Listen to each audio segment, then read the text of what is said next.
শবে বরাতে মানুষ মসজিদে বেশি আসে কেন? এই রাতে বেশিরভাগ মানুষ মসজিদে যায় বা ইবাদত বন্দেগী করে যার যার মতে করে। বেশিরভাগ মানুষের ধারণা হলো যে এই রাতে ভাগ্য ঠিক হয়।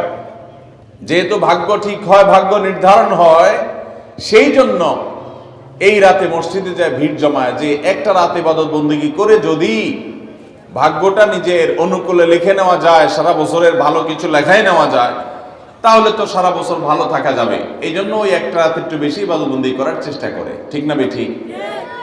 আল্লাহ রাব্বুল আলামিন আমাদের জন্য যে তাকদীর প্রতি বছর লিপিবদ্ধ করেন, সেটা কোন রাতে হয়?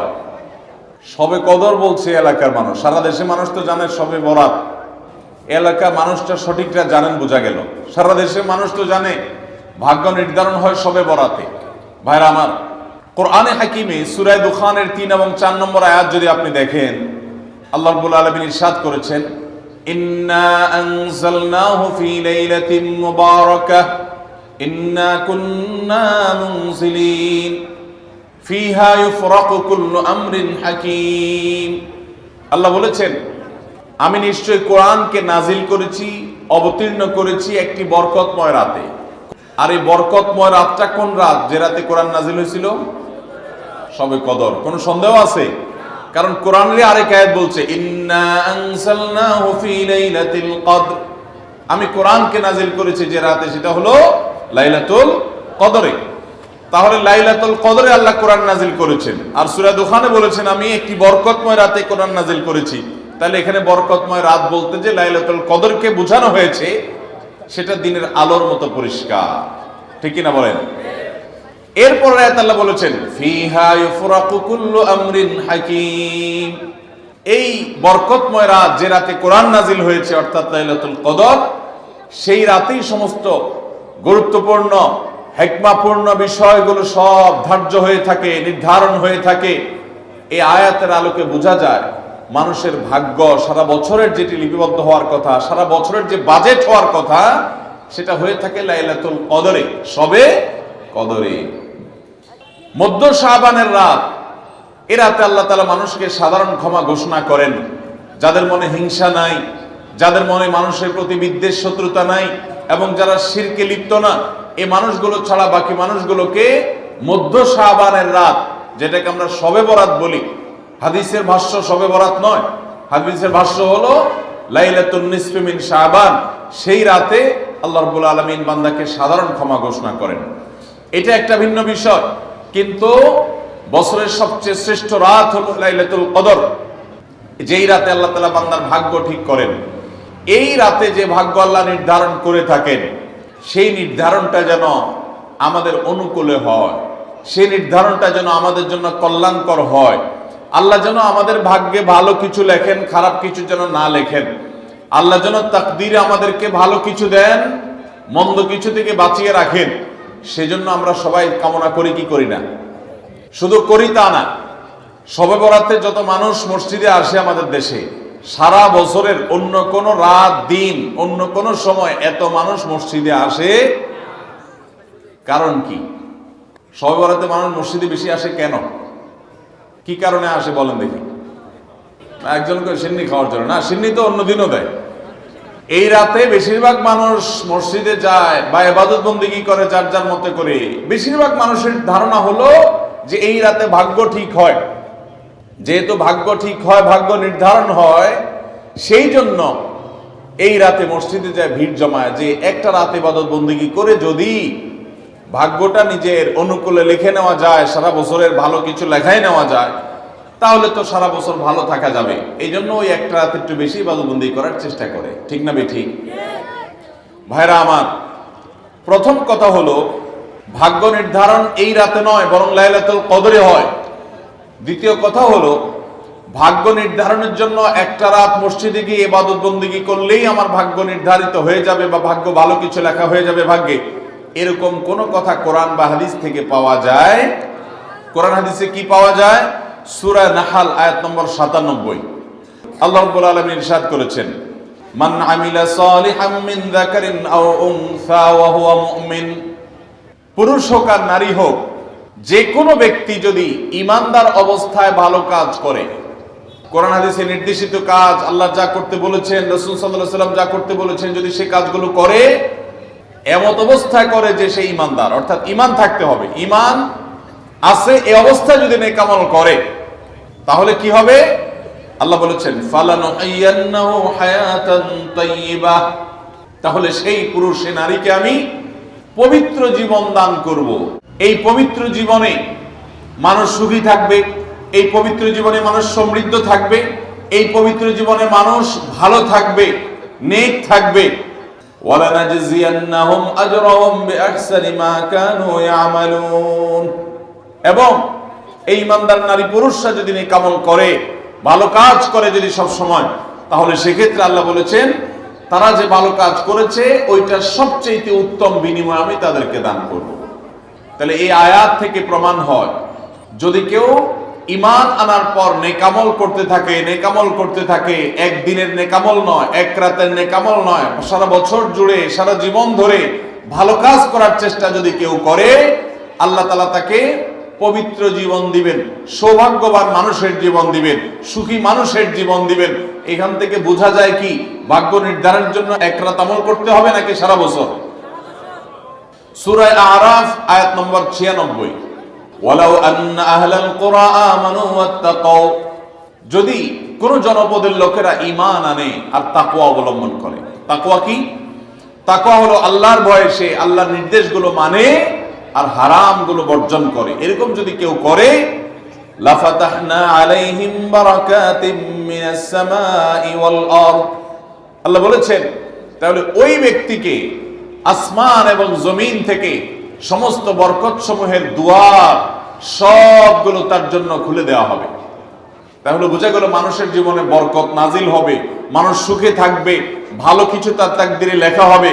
তখন যখন বান্দা নেক আমল করে, যখন বান্দা গুনাহ থেকে বাঁচে, তাকওয়া অবলম্বন করে, তখন তার ওই এক রাত্রে গিয়ে আলাদা কিছু দোয়া বা বিশেষ পদ্ধতির কোনো জিকির আজকার এটা প্রয়োজন হয় না, বরং সে সারা বছর জুড়ে আল্লাহ তাআলা তার নসিবে ভালো কিছু লেখেন যদি সে বছর জুড়ে সারা জীবন ধরে নেক আমল করে গুনাহ থেকে বাঁচে। ভাইরা আমার, ধরুন আপনার বাসায় দুইটা মেশিন আছে, সেলাই মেশিন আছে। আপনার যেই মেশিনটা ভালো, এটা দিয়ে আপনার কাজ হয়, প্রোডাকশন হয়, ওই মেশিনটাকে তেল মোবিল আপনি ঠিক মতো দিবেন কি দিবেন না? যেহেতু ওইটা সার্ভিস দেয় আপনাকে, ওখান থেকে আপনার প্রোডাকশন হয়, ভালো কিছু অর্জিত হয়, সেজন্য আপনি অটোমেটিকলি সেটার জন্য বিদ্যুৎ সাপ্লাই দিবেন, গ্যাস লাগলে গ্যাসের সাপ্লাই যে মেশিনের জন্য দরকার সেটা দিবেন, তেল মোবিল যা যা দেওয়া দরকার সেটা দিবেন, নষ্ট হলে সাথে সাথে ওটা ঠিক করাবেন, যা যা দরকার সব ব্যবস্থা আপনি করবেন। কারণ মেশিনটা আপনার প্রোডাক্টিভ, মেশিনটা আপনার প্রোডাকশন দিচ্ছে, এখান থেকে ভালো কিছু পাওয়া যাচ্ছে, সেজন্য আপনি এটা দিবেন। আরেকটা মেশিন যদি হয় যে মেশিন থেকে আপনার কোনো সার্ভিস আপনি পান না, প্রোডাকশন দেয় না, মেশিনটা নষ্ট হয়ে অকেজো হয়ে পড়ে আছে, তাহলে ওই মেশিনে কি আপনি বিদ্যুৎ সাপ্লাই দিবেন? ওখানে কি আপনি অন্য যা দরকার আছে তেল মোবিল নিয়মিত দেওয়া, এগুলো কি আপনি করবেন? করবেন না। হ্যাঁ, ওইটার জন্য মাসে মাসে কিস্তি যদি দেওয়ার দরকার হয়, আগে থেকে কিনা থাকে, তাহলে আপনি হয়তো কিস্তি পরিশোধ করবেন। অন্য কিছু আগে থেকে করা দরকার আছে সেটা আপনি করবেন। আল্লাহ রাব্বুল আলামিন ঠিক একইভাবে তার যে বান্দারা তার অনুগত থাকে, তাকওয়া অবলম্বন করে, হারাম থেকে বাঁচে, গুনাহ থেকে বাঁচে, ফরজ কাজগুলো করে, আল্লাহ তাআলা তার সেই বান্দাদের জন্য ভালো কিছু তাদের তাকদীরে লিপিবদ্ধ করেন, তাদের জন্য নসিবে ভালো কিছু রাখেন, তাদেরকে সুখের জীবন দান করেন, সৌভাগ্য দান করেন। আল্লাহ তাআলা প্রকৃত প্রশান্তি মনের সেটা দান করেন আল্লাহর ঈমানদার এবং নেককার বান্দাদেরকে, আমলে সালেহ কর্মওয়ালা বান্দাদেরকে, মুত্তাকি পরহেজগার বান্দাদেরকে। আর যারা আল্লাহর এই আনুগত্য করে না, যারা আল্লাহ রাব্বুল আলামিনের প্রতি ঈমান আনে না, যারা নেক আমল করে না, যারা তাকওয়া অবলম্বন করে না, এই মানুষগুলো তাদেরকে আল্লাহ তাআলা ওই দুনিয়াতে বেঁচে থাকার জন্য, দুনিয়া সিজনুল মুমিন ওয়া জান্নাতুল কাফির হাদিসে আসছে, ঈমানদারের জন্য হলো জেলখানা আর কাফিরের জন্য জান্নাতের মতো যা খুশি করতে পারে। আল্লাহ তাআলা তাকে কিছু রিজিক দিয়ে বাঁচায় রাখেন, কিন্তু এই রিজিকের কোনো মূল্য আল্লাহর কাছে নাই। নবী করিম সাল্লাল্লাহু আলাইহি সাল্লাম বলেছেন, যদি দুনিয়া এবং দুনিয়ার মধ্যে যা কিছু আছে এগুলো যদি মাছির ডানার মতো মূল্য রাখতো, তো আল্লাহ তাআলা দুনিয়াতে আল্লাহর প্রতি অবিশ্বাসী কাউকে এক ঢোক পানিও পান করতে দিতেন না। এখান থেকে বোঝা গেল দুনিয়া যত কিছু আমরা ভোগ করি এগুলো আল্লাহ রাব্বুল আলামিনের কাছে এগুলো 2 পয়সার কোনো দাম নাই। বিশেষ করে যারা আখিরাতে বিশ্বাসী না, যারা আল্লাহর প্রতি ঈমান নাই, সে কাফেরদের জন্য এগুলো আল্লাহ তাআলা দিয়ে থাকেন, কারণ এগুলো সামান্য সময়ের ভোগ, অনন্ত অসীমকালের সুখ এবং দুনিয়ার প্রকৃত প্রশান্তি এটা আল্লাহ শুধু তার ঈমানদার বান্দাদের জন্যই বরাদ্দ করে রেখেছেন। তো এই আয়াত থেকে, হাদিস থেকে বোঝা যায় যে ঈমানদাররা যখন নেক আমল করবে তাদের জন্য আল্লাহ তাআলা নসিবে ভালো কিছু দিবেন, তাদের জন্য আল্লাহ তাআলা তাদের ভাগ্যে ভালো কিছু দিবেন, তাদের ভাগ্য সুপ্রসন্ন হবে। আর যদি কেউ বদামল হয় তাহলে আল্লাহ রাব্বুল আলামিন তার জন্য প্রকৃত প্রশান্তি, আসল সুখের ঠিকানা সেটা আল্লাহ তাআলা তাদেরকে কখনো দিবেন না।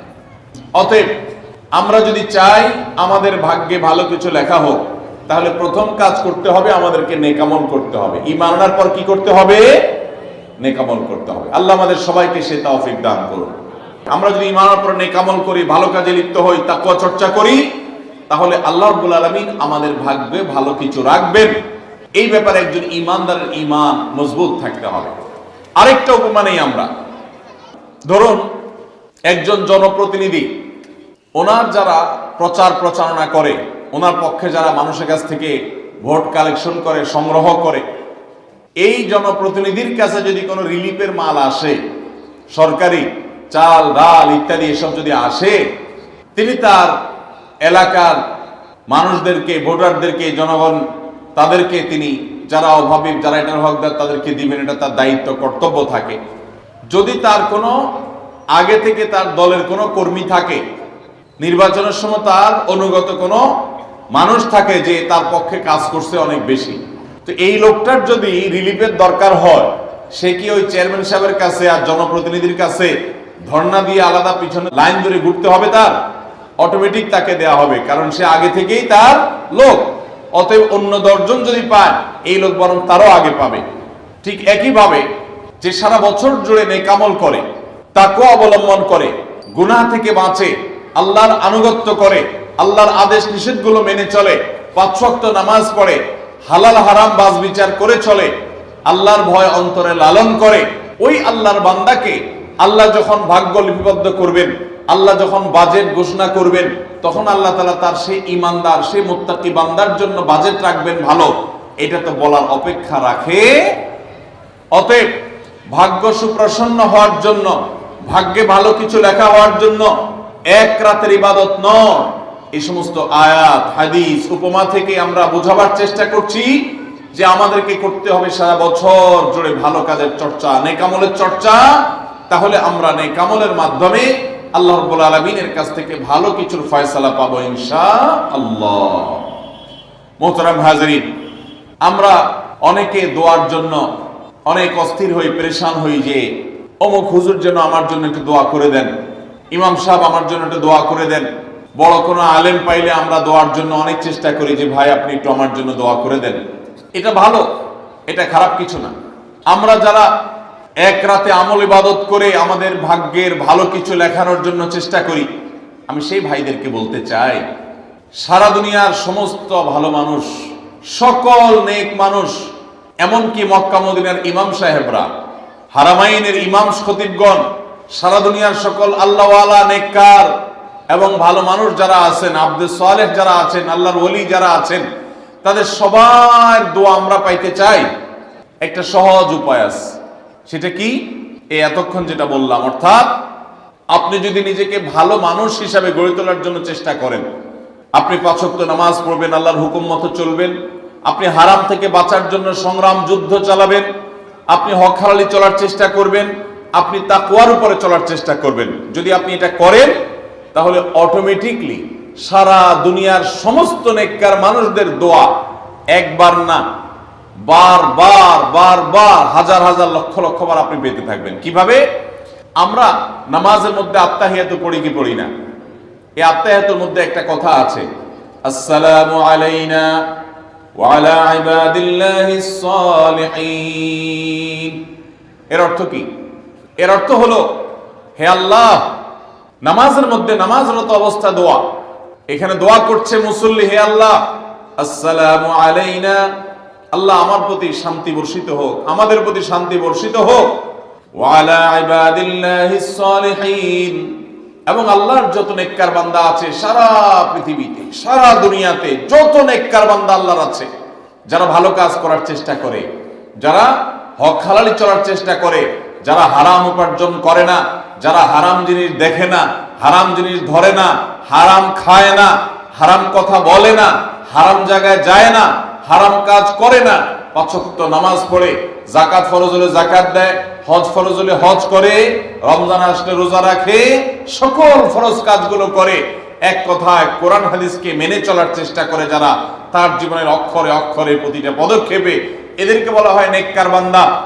নামাজে আত্মাহতে প্রত্যেকটা মুসল্লি সারা পৃথিবীর সমস্ত প্রান্ত থেকে আল্লাহর কাছে দোয়া করে, আসসালামু আলাইনা ওয়া আলা ইবাদিল্লাহিস সালিহিন, আল্লাহ আমাদের প্রতি তো শান্তি বর্ষিত করবেনই, সেই সাথে আপনার নেককার বান্দা যারা আছেন, যা সারা দুনিয়াতে, এই সকল নেককার বান্দাদের প্রতি আপনি শান্তি বর্ষিত করেন।